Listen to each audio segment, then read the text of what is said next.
With great power comes great responsibility. My content existed because I tried my very hardest to be an absolute and utter realist, especially with uncomfortable truths. I was pointing out that very uncomfortable. Is that a truth? It's an uncomfortable truth in many parts of the world. It's not a truth that I'm happy about. I don't want to be seen as a negative influence in the world. I know that there's a whole bunch of men. I get thousands of emails a week from men whose lives I've saved. I get thousands of emails a week from men who are on the verge of suicide and I've saved their lives. I believe in protecting and providing. I've been misunderstood. I don't want anybody to be offended by anything I say. I want to be a positive force in the world. I don't want anybody to hear what I say and make them feel bad about themselves. I want all people to live righteous and good, whether they're male or female. I think righteous is living true to your heart and knowing that you're doing good by people, not snaking anybody, not lying to anybody. I know I live a very righteous life. The government is not capable of helping the poor.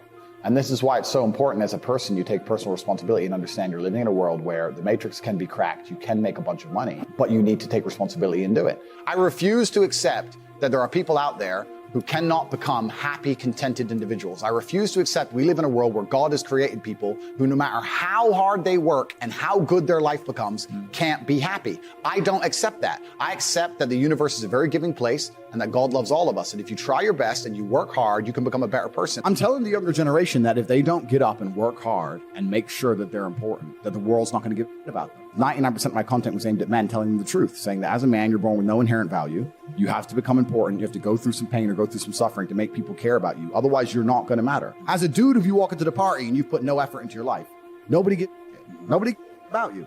And every man out here knows. And one of the great things about the masculine journey and masculinity is that we've all lived a semi-similar story. It's kind of cool. Like, we've all been the teenager, gets heartbroken. We've all been unimportant. We've all worked hard and then started to get some clout. And then we've all kind of lived the same kind of journey. So I say to everybody out there, yeah, if you don't follow that path and follow that journey and in one way or another get to the top, whether it's fighting, whether it's comedy, whether it's musician, whatever it is, if you're just going to stay somewhere near the bottom and then at the age of 44, email me saying I'm depressed, well, of course you're depressed. Loser. Yeah. But that was your choice because you have to build yourself as a man. And if you decide not to build yourself, then your life's going to suck. My main message is to resist the slave mind, to understand that every single thing you're being told has an agenda behind it or you wouldn't be told it otherwise, to examine every strongly held belief you have and try and identify where it comes from and why you have it. I sit and argue with people, I discuss things with people, and they so fervently believe a point. And I say, why do you believe that so much? Like, do you have personal experience? No, but I saw the news. The news told you X, and now you are desperate. You will sit here for hours arguing that point. A lot of people are completely empty vessels ready to be programmed. And I try and tell people, listen, to just stop for a second and understand that the things they're telling you to believe are not necessarily for your benefit. The people who make the rules don't make the rules for the benefit of everybody. They make the rules to the benefit of the people who make the rules of the game. So telling people to resist a slave mind and just be critical thinkers, keep their brain open, pay attention to things, be perspicacious, that's the general theme. And it doesn't matter whether you're left, right, liberal, man, woman, etc. It's just think for yourself. That's the general message. I believe men and women are a beautiful union. I think we're slightly different, but when we work together, we're the most powerful force in the world. And I certainly believe that men and women, when they work together, it's the most beautiful force on the planet. So of course I believe in men and women. Of course I believe in love. Of course I believe in marriage. Of course I believe in family. Okay. I believe in marriage in the traditional sense. I believe a man has a duty to stand up and be a real man. I believe that the problem with the world today that we are facing is that not enough men are sticking to the age-old ways of masculinity. I believe that me standing up and saying a man must protect a woman and provide for her, so he needs to make sure that she's safe. He needs a degree of authority. I believe women are sovereign individuals and they can make any choice they so desire. I think that it's important that we remember that a man has a duty. I think I certainly in my relationship have a financial responsibility to provide for my woman. My woman would never have to work unless she wants to because I'm the kind of person who works hard enough. And I'll make another point that needs to be said. The number of women who have stood up and stuck up for me is ignored. Thousands of women are making videos saying, I've met Andrew Tate, he's such a nice guy. I wish I had a man like Andrew Tate who felt responsible to protect and provide for me. You know what? I do belong to my husband. That's why I married him and I love him. We ignore the thousands of women who stood up and stood by me and said everything I said is true. This is that there's a large contingent of men who still want to make money, go to the gym, be strong, drive a fast car, be traditionally masculine, and don't want to be shamed for that. I believe that feeling depressed is real. I don't believe depression as a clinical disease is real. I think PTSD is very real. Unfortunately, I have some friends who suffer from that. I know that feeling depressed is real.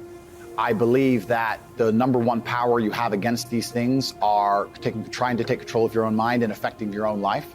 I believe that it's not healthy to hand over all your power and believe that depression is an outside disease that you can't affect. I know that when I've had difficult periods in my life, and also many of my friends, like I've said, suffered from PTSD and been through terrible things. I've lived a very difficult life, and I know people who have, that the things that made them feel better is when they woke up and said, you know what, I'm not gonna allow this to damage me anymore. I'm gonna take responsibility. I'm gonna get up and I'm gonna fight this as hard as I can. If someone comes to me and says I'm clinically depressed or I feel very, very sad, I would say the first thing you need to do is stop accepting the identity of a clinically depressed person. Stop accepting you have no control over this. And what you need to do is stop identifying that way, and let's work together to try and fight against it. A lot of people who are clinically depressed are suffering with something in their life, and if you fix the problem in their life, perhaps they won't feel depressed anymore. The thousands of people who have emailed me saying, my doctor told me I was clinically depressed and it's a disease that I have got in my brain and I can't be fixed. And I started listening to you and I realized that that's not the case and I can fix my own life, and you're the only person who has ever helped me. I believe feeling depressed is real. I do not believe it's a disease that you catch from the sky and you cannot affect. I believe that no matter what happens, I believe you have control of your own mind and you can fight against it. I believe if you change your circumstances in your life, you may feel different. I'll give you a quick example. I had a guy who emailed me saying he was clinically depressed and he was going to kill himself. I obviously am not a psychiatrist, I'm not a doctor. I told him, because I replied to my emails. I said, have you been to a psychiatrist? He said, yes, I'm clinically depressed. I've been on these pills, this amount of time, I'm on antidepressants, it doesn't work. I said, I don't know what to say to you besides this. And he said he lost his girlfriend, that's why I became clinically depressed. I said, listen, go to the gym, get a six-pack first. Once you've got a six-pack, email me again. If you still feel like killing yourself, I don't know what else to say. I'd say, strong body is a strong mind, go train. He went, he started sending me progress pictures, emailing me him getting in better shape, and eventually got a six-pack. He's now a professional bodybuilder. And he said, I can't believe I was considering that. I feel so much better, etc. The doctor who was telling him he was clinically depressed and couldn't cure it, he started taking control of his own life, and now he felt better. That if somebody has depression of any kind, whether it's clinical, whether it exists or not, whether they feel depressed or not, whatever, that taking control of their life, taking personal responsibility and working hard is always going to be the positive, best thing they can possibly do for their life going forward. How positive is it? Of course, money can't buy happiness, I agree. But money is the third most important thing in the world. First is your relationship. First is your health, because you have nothing you're going to die. Second is your relationships, because you need love and family, that matters the most. But money can buy everything else. So money's the third most important thing. The average people come to me and say, what do I do? I'm just the average guy. And my only answer is stop being the average guy. It's my only answer. You can't just be the average guy anymore. The idea from the 1950s that you can just be the normal, average, law-abiding, hard-working citizen and you'll have a good life is gone. Any man out here who goes, I'm just going to work hard, do my bit, and obey the laws, and I'll have a good life. No, you won't.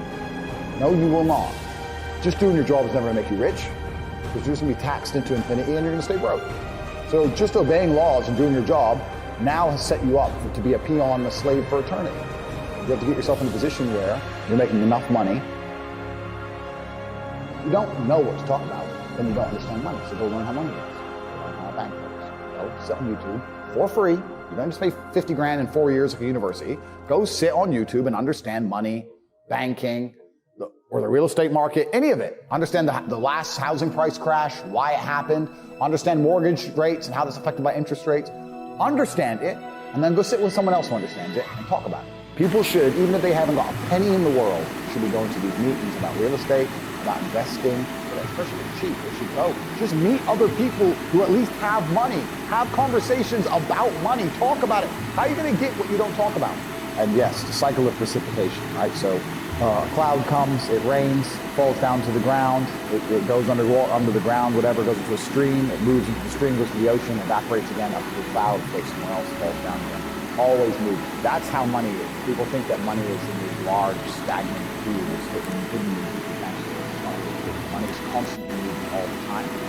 And if you can find a way to get in between it and stand in the right place at the right time, you're going to get there. I think that's the new modern way to view the world, is the attention economy. It doesn't matter what you do. If you're getting attention, you'll make money. One habit that people need to adopt, and this is a habit I had for a very long time, and I've actually recently cleared it from my brain because I've reached the point where it's in my But every single time money is spent, you need to identify how your money is taken. And I say taken because money can't be made. Money is taken. Because the only people who can make money are government. If you're a government, you can make money. Or a bank. But if you're a person, you're not making money. You're convincing other people to give it to you. You're taking money from others. So every single time you spend money on anything, you need to identify how it was taken from you. When you go and buy a coffee, don't just go buy the coffee and sit down. Sit and say, why did I buy this coffee? Okay, I really want coffee. Yeah. But then why did I go into this store and not that store? Is it better advertising? Does it have less of a line? Do they have seating? How did they convince me to come here? How much did this coffee cost? £6. What's the profit margin on that? Probably £5.50, £5.80 probably by the time. The cup probably costs more than the coffee. The coffee is water. How did they convince me to spend £6 in this place? When you sit there and analyze, and you all start to learn little lessons about business. You learn about the importance of the signage. You learn about the importance of there being no queue. Yeah. So that if you ever run a business, I say with my business, my people all the time, faster. All the time, quicker. Yeah. Like, I have a couple businesses that are physical. I'm like, I don't want to see a line. I don't want it to see empty if it looks bad. So when there's lines, you work fast. When we're down to 1 or 2 people, you take the time, you talk to the customer. Keep it so there's like always one person at the thing. Like, manage the line. Like, people don't think about this stuff. No one's going to sit and wait in a long queue. Maybe some idiots will, but people like me won't. We've got to do, right? My time's worth money. I'm not going to stand and wait in line. So you have to identify how your money is taken from you. If you start doing that with every single time you spend anything ever, you're going to start to identify business opportunities. And you're going to sit there and you're going to have coffee and you're going to go, you know what? They could have sold cake and they didn't. Could I outcompete this place? Let's imagine I had the money to start a coffee shop right next door. How would I outcompete them? Well, I'd have cake because they don't have cake. Also, most people in here are businessmen. And the guy serving some dude. No, we need a cute waitress. His ass is fired. We need a chick. Put a chick here, put some cake in. Financial Times, some business people in.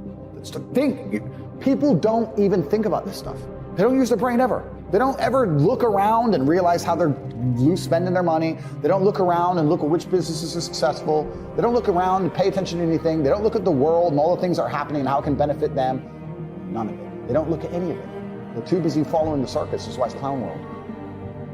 I was walking to college with a couple of my friends, and a Ferrari drove past. I said, bro, you see that? And he goes, yeah, what about it? I said, doesn't that piss you off? I must have been 16. He goes, why? This dude has 400 G's for a car, 400 grand. I'm walking 4 miles to college because my mom hasn't got any car. He has 400 grand. Do you think he works a job? Do you think he's behind a counter somewhere? He knows something about the world that I don't know. And they were like, well, he's rich. I'm like, yeah, I know. I didn't say he wasn't rich, dummy. I'm saying he knows something about the world I don't know. And I was intrigued and it angered me. I couldn't sleep for weeks. I was pissed off. Every time I saw somebody with genuine money, I understood that everything I was being told and taught and they were trying to make me believe just simply wasn't true. I was like, none of these people are getting these things by following the path the system is trying to make me follow. And everybody intrinsically knows this. If you go to if you're at BP, you're at a petrol station, and I pull up in my Lamborghini, nobody goes, wow, he went to school. He studied hard. And they do that because they know that the easiest way to amass wealth is to break the rules, because the rules are not designed to allow most people to make money. You can make money within the rules, of course you can, but most people don't.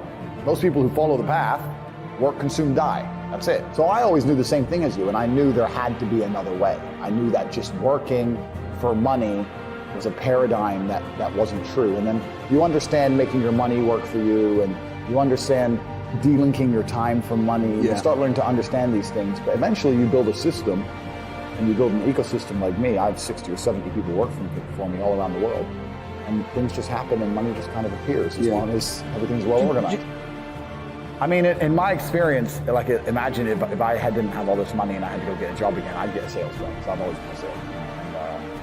I think that's a very important life skill to have, to be good at sales, deal with stress, and have a commission-only environment. But they don't even, I don't know if they even teach sales in university. Yeah, it's all garbage. They don't teach anything important. They just teach anything. They teach things that are going to keep you inside the slave mind. And they want you to go to school and then go to college and then go to university and get in debt. And you have to be in debt, so now you have to work.